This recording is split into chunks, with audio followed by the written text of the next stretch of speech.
भी कुछ कुछ ठीक ठाक से ही होते हैं। ये व्यंतर तो भूत प्रेत राक्षस पिशाच डाकिनी साकिनी ये सारे के सारे व्यंतर देवों में उत्पत्ति किनकी होती है? देव तो बन गए लेकिन देवों में भी व्यंतर देव क्यों बने? जिन्हें हमेशा दूसरों को सताना आता है, दूसरों को परेशान करना आता है, ये ऐसे ही कारणों से देव बन जाते हैं। अगर इन्होंने कभी कोई भूल से पुण्य कर लिया, मान लो आज समोसरण में आकर के बैठ गए और पिछले टाइम में खूब पाप करके आए हैं, यहां समोसरण में बैठने से पुण्य मिल गया, देवगति की प्राप्ति हो जाएगी। लेकिन पिछले टाइम में जो पाप किए हैं तरह तरह के, उन पापों के फल से वह व्यंतर बन करके दुखी बने रहेंगे और ऐसे ही चिल्लाते रहेंगे और दूसरों को परेशान करते रहेंगे। यह जीव अनेक इस तरह के पर्यायों को प्राप्त कर लेता है और परलोक में भी यह दुखी होता है। आपने समोसरण में त्रियंच भी देखे, ये शेर, ये हाथी, ये चीते, ये घोड़े, ये चूहे, ये बिल्ली, ये सारे के सारे जीव कहीं और से नहीं आते।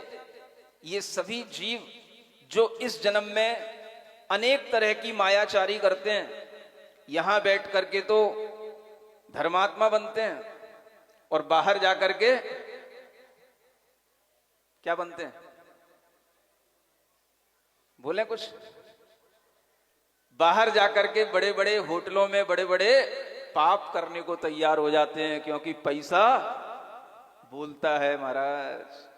क्या करें? ऐसे जीवों के लिए भी क्या परिणति होगी?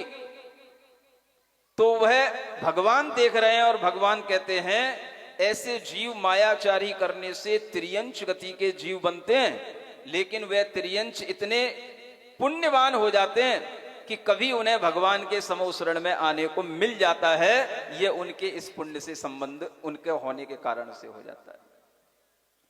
इसलिए जो इस लोक में दुखी होता है वह परलोक में भी दुखी होता है, और जो इस लोक में पाप का फल भोगता है वह परलोक में भी पाप का फल भोगता है। ऐसा जान करके यह जीव कैसे इन विषयों में, इन पंचेंद्रिय के विषयों में आसक्त हो सकता है, लोलुप हो सकता है? अर्थात नहीं हो सकता है। आसक्ति उसी के अंदर रहती है जिसे इस लोक का फल और परलोक में पाप का फल पता नहीं होता है। भगवान आज आपको इतना ही बताना चाह रहे हैं। आप देख लो आपके अंदर 5 पाप में से कौन सा पाप पल रहा है।